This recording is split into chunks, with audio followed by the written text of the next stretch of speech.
Hi all, welcome to simple recipes corner. ಇವತ್ತು ಒಂದು paper ಅವಲಕ್ಕಿ ಒಗ್ಗರಣೆ ಹೇಗೆ ಮಾಡೋದು ಅಂತ ನೋಡ್ಕೊಳ್ಳೋಣ. ಇದು ಒಳ್ಳೆ ಸೈಡ್ ಸ್ನ್ಯಾಕ್ ಆಗಿ ವರ್ಕ್ ಆಗುತ್ತೆ ಟೀ ಟೈಮ್ಗೆ, ಅದಕ್ಕೋಸ್ಕರ ಇದನ್ನ ಮಾಡ್ತಿರೋದು.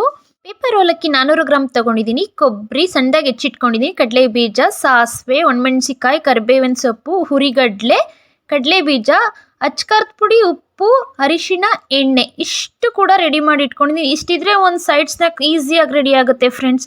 ಅದಕ್ಕೆ ಅಂತ ಒಂದು ಬಾಣಲಿನ ಕಾಯಕ್ಕೆ ಇಟ್ಕೊಂಡಿದ್ದೀನಿ. ಆದಷ್ಟು ಒಂದು ಸ್ವಲ್ಪ ದೊಡ್ಡ ಸೈಜಿಂದ ತಗೊಳ್ಳಿ, ಏಕೆ ಅಂತಂದರೆ ಅದು ಉರಿಲಿಕ್ಕೆ ಈಸಿ ಆಗುತ್ತೆ. ಅದಕ್ಕೆ ಬಾಣಲಿಕ್ಕಾದ್ಮೇಲೆ ಎಣ್ಣೆ ಹಾಕ್ತೀನಿ. ಒಂದು 3ರಿಂದ 3.5 ಸ್ಪೂನಷ್ಟು ಎಣ್ಣೆ ಹಾಕ್ತಾ ಇದ್ದೀನಿ.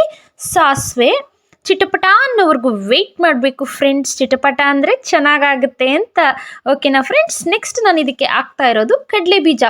ಇದು ನಿಮಗೆ ಎಷ್ಟು ಬೇಕು ಅಷ್ಟು ಹಾಕ್ಕೊಳ್ಳಿ ಫ್ರೆಂಡ್ಸ್. ನಾನೊಂದು ಅರ್ಧ ಬಟ್ಲಷ್ಟು ಹಾಕ್ಕೊಂಡಿದ್ದೀನಿ. ನೆಕ್ಸ್ಟ್ ಇದು ಚೆನ್ನಾಗಿ ಫ್ರೈ ಆಗ್ತಾ ಇದ್ದಾಗೆ ಸ್ವಲ್ಪ ಇದಕ್ಕೆ ನಾನು ಕೊಬ್ಬರಿಗಳನ್ನ ಹೆಚ್ಚಿಟ್ಟಿದ್ದೀನಲ್ಲ ಅದನ್ನು ಹಾಕ್ತೀನಿ. ಹಾಕಿ ತುಂಬ ಮುಖ್ಯವಾಗಿ ಇದೆಲ್ಲ ಮಾಡಬೇಕಾದ್ರೆ ಲೋ ಫ್ಲೇಮಲ್ಲಿ ಇರಬೇಕು ಫ್ಲೇಮು, ಇಲ್ಲ ಅಂತಂದರೆ ಎಲ್ಲ ಸೀದೋಗ್ಬಿಡುತ್ತೆ ಫ್ರೆಂಡ್ಸ್. ನೆಕ್ಸ್ಟ್ ನಾನು ಇದಕ್ಕೆ ಹಾಕ್ತಾ ಇರೋದು ಹುರ್ಗಡ್ಲೆ. ನಾನು ಇದನ್ನು ಉಂಡೆ ಕಡಲೆನೇ ಹಾಕ್ತಾ ಇದ್ದೀನಿ. ಇದನ್ನು ಕೂಡ ಕೊಬ್ಬರಿ ಕಡಲೆ ಬೀಜ ಜೊತೆ ಚೆನ್ನಾಗಿ ಫ್ರೈ ಮಾಡಬೇಕು ಫ್ರೆಂಡ್ಸ್.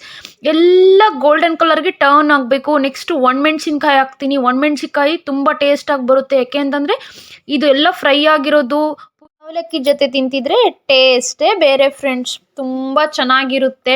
ಎಲ್ಲರೂ ಒಂದ್ಸತಿ ಈ ಥರ ಸ್ನ್ಯಾಕ್ಸ್ನ ಟ್ರೈ ಮಾಡಿ ಮಕ್ಳಿಗೆ ಕೊಡೋಕೆ. ನಮಗೂ ಈವ್ನಿಂಗ್ ಸ್ನ್ಯಾಕ್ಸ್ ಏನಾದರೂ ಬೇಕನ್ಸುತ್ತಲ್ಲ ಫ್ರೆಂಡ್ಸ್, ಅದಕ್ಕೋಸ್ಕರ.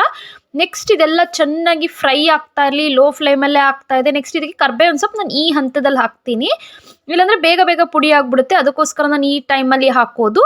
ಅದು ಚೆನ್ನಾಗಿ ಫ್ರೈ ಆದಮೇಲೆ ಉಪ್ಪು, ಖಾರದ ಪುಡಿ, ಅರಿಶಿಣದ ಪುಡಿ ಒಂದು 1/4 ಸ್ಪೂನ್ ಅಷ್ಟು ಹಾಕ್ತಾ ಇದ್ದೀನಿ. ಅಷ್ಟನ್ನು ಕೂಡ ಹಾಕಿ ಚೆನ್ನಾಗಿ ಎಲ್ಲ ಹಿಡಿಬೇಕು. ಆ ರೀತಿ ಫ್ರೈ ಮಾಡಿ ಫ್ರೆಂಡ್ಸ್. ಚೆನ್ನಾಗಿ ಫ್ರೈ ಆಗಬೇಕು. ಉಪ್ಪು, ಖಾರ, ಅರಿಶಿಣದ ಪುಡಿ ಎಲ್ಲ ಹಿಡಿದ್ಮೇಲೆ ನೆಕ್ಸ್ಟ್ ನಾನು ಇದಕ್ಕೆ ಹಾಕ್ತಿರೋದು ಪೇಪರ್ ಅವಲಕ್ಕಿ ಹಾಕಿ ಇದನ್ನು ನಿಧಾನಕ್ಕೆ ಫುಲ್ಲು ಫ್ಲೇಮೇ ಆಫ್ ಮಾಡಿಬಿಟ್ಟು ಒಂದ್ಸತಿ ಹುರ್ಕೊಂಬಿಡಿ.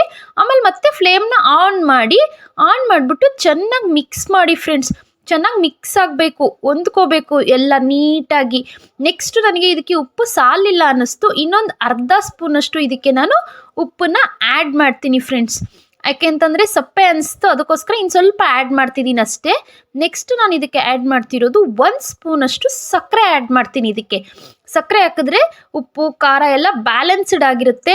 ನಿಮಗೆಲ್ಲ ಉಪ್ಪು ಖಾರ ಇನ್ನೂ ಸ್ವಲ್ಪ ಬೇಕು ಅನಿಸಿದ್ರೆ ಹಾಕ್ಕೊಳ್ಳಿ. ನಾನು ಮಗು ಕೊಡೋದ್ರಿಂದ ಇದಕ್ಕೆ ಸ್ವಲ್ಪನೇ ಮೈಲ್ಡ್ ಆಗಿರೋ ರೀತಿ ಮಾಡ್ತಾ ಇದ್ದೀನಿ. ನೋಡಿ ಫ್ರೆಂಡ್ಸ್, ನಮ್ಮ ಪೇಪರ್ ಅವಲಕ್ಕಿ ಒಗ್ಗರಣೆ ರೆಡಿ ಆಗಿಬಿಟ್ಟಿದೆ. ಎಲ್ಲ ಟೀ ಜೊತೆನೋ ಕಾಫಿ ಜೊತೆನೋ ತಿನ್ನೋರ್ಗೆ ಸೂಪರ್ ಆಗಿರುತ್ತೆ. ಮಾಡ್ಕೊಂಡು ಒಂದ್ಸತಿ ಟ್ರೈ ಮಾಡಿ ಫ್ರೆಂಡ್ಸ್, ತುಂಬ ಚೆನ್ನಾಗಿರುತ್ತೆ. ನನ್ನ ವಿಡಿಯೋ ನೋಡಿದ್ದಕ್ಕೆ ತುಂಬ thanks. Like, subscribe, share, comment ಮರಿಬೇಡಿ ಫ್ರೆಂಡ್ಸ್. ಬಾಯ್ ಬಾಯ್.